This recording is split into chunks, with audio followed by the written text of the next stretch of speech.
मो ना विजन राय पाखे भारीगोड़ गाँव में मोर घर मु सरकारी चाकरी वॉलंटरी रिटायरमेंट नहीं चाष करुँची समाज सेवार निजक नियोजित कर।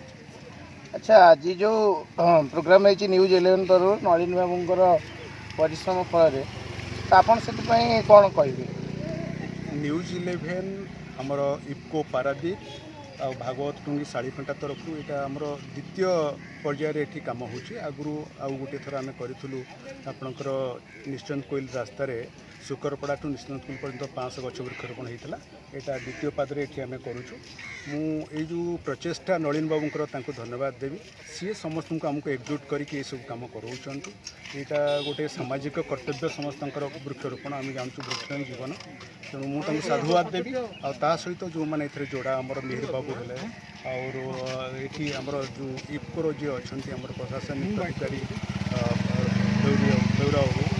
सी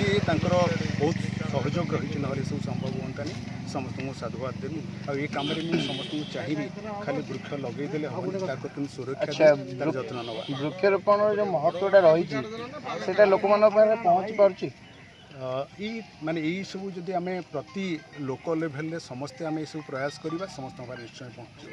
बर्तमान सरकार सहित सरकार सब जिन तो करें आम जदि जनसाधारण समस्ते जागृत होगा समस्ते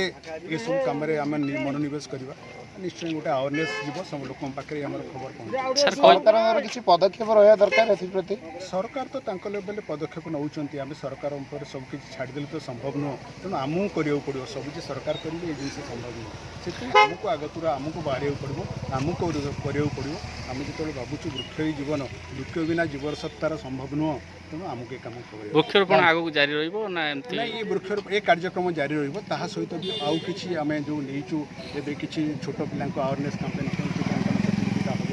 और रोड सेफ्टी उपर किसी कार्यक्रम ये सब जिन आगे धन्यवाद।